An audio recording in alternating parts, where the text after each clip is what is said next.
Hello दोस्तों, कैसे हो। मेरा नाम है राहुल देसाई और आप देख रहे हैं प्रमुख न्यूज़। वीडियो चालू करने से पहले मैं आपको बता दूं, आप वीडियो देखते तो है मगर लाइक सब्सक्राइब और कमेंट नहीं करते, तो प्लीज़ लाइक सब्सक्राइब और कमेंट कर दीजिए। हमारे 100 सब्सक्राइब कंप्लीट हो जाएंगे तो और जो अच्छी कमेंट करेंगे उसको हम सरप्राइज गिफ्ट देंगे। तो जल्दी से आप हमारी चैनल को सब्सक्राइब करिए, कमेंट करिए और जिसकी भी अच्छी कमेंट होगी उसको हम सरप्राइज गिफ्ट देंगे। तो चलिए हम वीडियो चालू करते हैं दिल्ली के आने वाले भूकंप के बारे में। चलिए, 4 झटके में ही कांप गए दिल्ली वाले। 8 का भूकंप आ जाए तो ऊंची बिल्डिंग का क्या होगा। दिल्ली में 4 तीव्रता के भूकंप ने लोगों को खौफ भर दिया। पहले से ही कहा जाता है कि दिल्ली एनसीआर का बड़ा हिस्सा भूकंप के लिहाज से संवेदनशील है। ऐसे ही सवाल ये खड़ा होता है कि 7-8 तीव्रता का भूकंप आ गया तो क्या होगा दिल्ली वासियों का। नहीं कांप गए दिल्ली वाले। 8 का भूकंप आ जाए तो दिल्ली वाले की ऊंची बिल्डिंग क्या होगी। तड़के 5:36 बजे दिल्ली वाले गहरी नींद में थे और अचानक से झटके से हिल गई। बेड पर ही बैठे गए परीक्षा के लिए जल्दी उठे वाले बच्चे डर गए। कांच के दरवाजे कांपने लगे। दिल्ली के एनसीआर में लोगों ने हालांकि वर्षों में ऐसा भूकंप महसूस नहीं किया था। ऊंची इमारतों में रहने वाले लोग प्रार्थना करने लगे थे। उनके लिए भागकर सेफ जगह पहुंचने जैसा कोई विकल्प भी नहीं था। बचता है तो 17 फरवरी सुबह आए भूकंप का केंद्र 5 किमी गहराई में धोला कुआ के झील पार क्षेत्र में था। वहां कुछ लोगों को भूकंप के बाद तेज आवाज भी सुनाई दी। अगर आपने महसूस किया होगा कि आसपास के पक्षियों कुत्तों का शोर बढ़ गया था। वैसे भी कहते कि जानवरों को भूकंप जरा पहले महसूस होता है। रिक्टर स्केल पर भूकंप की तीव्रता 4 थी। सुबह से ही लोगों ने मन में सवाल था कि 4 की तीव्रता में सभी डर गए। अगर भूकंप ज्यादा होता तो क्या होता दिल्ली वासियों का।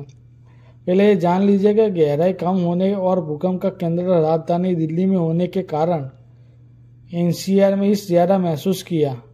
वैसे हरियाणा, यूपी और बिहार में भी लोगों ने महसूस किया। अब सबसे बड़ा सवाल और चिंता यह है कि हम कितना तीव्रता का भूकंप झेल सकते हैं। अमेरिका की एजेंसी ने साफ तौर से कहा है कि कोई लिमिट सेट नहीं की जा सकती। यह भूकंप का केंद्र दूरी से और उस मिट्टी जहां आप है, इमारत निर्माण गुणवत्ता जैसे कारकों को निर्भर रहता है। हालांकि एक सर्वमान्य धारणा यह जरूर बन गई है कि 4 या 5 के ऊपर का तीव्रता का भूकंप आता है तो नुकसान होना शुरू हो जाता है। अगर मैग्नीट्यूड ज्यादा है तो भूकंप नुकसान ज्यादा होगा। 1985 में मैक्सिको के सिटी में 8 के तीव्रता का भूकंप आया था और पूरा शहर बर्बाद हो गया था। 2017 की बात करें तो 7.1 तीव्रता का भूकंप आया था। आपके मन में अगला सवाल आना चाहिए कि तीव्रता का नंबर क्या बनता है। दरअसल मैग्नीट्यूड का नंबर कैसे भूकंप रिलीज हुई कुल एनर्जी का प्रदर्शित करता है। यह रिलीज एनर्जी इस बात पर तय होगा कि अंडरग्राउंड चट्टाने या प्लेट कितना खिसकी है और कितना दूर गई है। ऐसे ही 6 की तीव्रता का मतलब जमीन के नीचे काफी हलन चलन हुई है। 8 की तीव्रता का भूकंप आता है तो क्या होता है। दरअसल मैग्नीट्यूड 1 तीव्रता का बढ़ने का मतलब होता है कि रिलीज हुई सिस्मिक एनर्जी करीब 32 गुना बढ़ गई। इसका मतलब है कि 7 तीव्रता का भूकंप 6 की तुलना से 32 गुना ज्यादा ऊर्जा रिलीज करता है। इसी तरह 8 मैग्नीट्यूड भूकंप 6 की तुलना में 1000 गुना ज्यादा ऊर्जा रिलीज करता है एक्सेल लूस जोन्स मुताबिक। लेकिन ये एनर्जी एक बड़े क्षेत्र में और लंबे समय तक रिलीज होती है। अमेरिकी साउथ कोरिया में एक बार 8.2 का भूकंप आया था। भूकंप को रोका नहीं जा सकता, इसलिए बचाव के लिए हमें उपाय ही करना चाहिए। आमतौर पर 6 से ऊपर तीव्रता का भूकंप तबाही लाता है। इसमें कच्ची और काफी पुरानी मकान, कमजोर गुणवत्ता वाली ऊंची इमारत तो 6 से 8 तीव्रता का भूकंप सह नहीं सकती और बर्बाद हो सकता है। घनी बस्तियों का नुकसान ज्यादा देखने को मिलता है क्योंकि वहां आबादी ज्यादा होती है। अगर आप ऐसी इमारत में जो ज्यादा पुरानी नहीं है और उसे बनाने के भूकंप रोहित उपयोग का इस्तेमाल किया गया है तो ज्यादा परेशानी होने की जरूरत नहीं है। और 9 से 10 तीव्रता का भूकंप आता है तो ईश्वर से प्रार्थना कीजिए कि वो दिन न आए, क्योंकि 9 एक्सपर्ट वॉल्यूट और 10 को एक्सपर्ट भूकंप की श्रेणी में रखते हैं। इसमें ज्यादातर लकड़ी फ्रेम बनने वाले घर के जमीन दोष हो जाता है। दूसरी इमारतों को नींव में दर कर सकती है। इसे कॉमन पर देखें तो 1-2 तीव्रता का भूकंप ज़्यादा लोगों को महसूस नहीं होता। जब तीव्रता का कम फिर झटके तेजी से क्यों? क्या दिल्ली में बड़े भूकंप ही चेतावनी का जाने सब कुछ? दिल्ली के में सोमवार की सुबह 4.0 तीव्रता का भूकंप आया। उससे लोग तेज झटके महसूस किए। लोगों के मन में सवाल है कि अगर भूकंप तीव्रता कम थी तो झटके तेज क्यों? दिल्ली में बड़े भूकंप ही की चेतावनी दी जाती है। दिल्ली में एनसीआर को सुबह 5:06 पे भूकंप के तेज झटके महसूस किए गए। हालांकि भूकंप का तीव्रता मध्य दर्ज थी, लेकिन भूकंप का केंद्र दिल्ली में होने की वजह से पूरा दिल्ली एनसीआर भूकंप तेज झटके में महसूस किया गया। भूकंप का मुख्य केंद्र धौला कुआं नजदीक बताया जा रहा है, जो देशमुख कॉलेज के आसपास बताया जा रहा है। दिल्ली में एनसीआर का भूकंप बड़ा खतरनाक है, हमेशा से मंडरा रहा है, जिसके पीछे 3 मुख्य कारण है। पहला, राष्ट्रीय राजधानी क्षेत्र हिमालय टकराया जोन से मात्र 250 किलोमीटर दूर है। दूसरी, दिल्ली एनसीआर से 3 प्रमुख कोल्ड लाइन से गुजराती है। और तीसरा, दिल्ली एनसीआर का बड़ा इलाका भूकंप के चौथे जोन में है। इस सवाल का जवाब टेक्नोलॉजी प्लॉट हिलने के टकराने बढ़ाव ढिलाव से लगातार इन प्लॉट का भी तनाव बनता है। इससे ऊर्जा बनती है। इसमें अगर हल्के फुल्के भूकंप आते हैं तो ये ऊर्जा रिलीज होती है और इसमें बड़े भूकंप आने का आशंका है। अगर हम देखें तो अगर इन प्लेटों के बीच तनाव ज़्यादा होता है तो ऊर्जा का दबाव भी ज़्यादा होता है। एक के साथ तेजी से निकलने वाले प्रयास करते हैं तो इस वजह से कभी भयानक भूकंप आने की आशंका बनती है। दिल्ली में क्यों आते रहते हैं अक्सर भूकंप और खतरा और भी बढ़ जाता है? दिल्ली में जोन 4 के स्थित है, जो काफ़ी कच्ची जोखिमी वाले क्षेत्रों में माना जाता है। DDMA के अनुसार 70-20 के बाद से दिल्ली में आसपास के इलाकों में 5.5 के 6.6 के तीव्रता केवल 5 भूकंप दर्ज किए गए।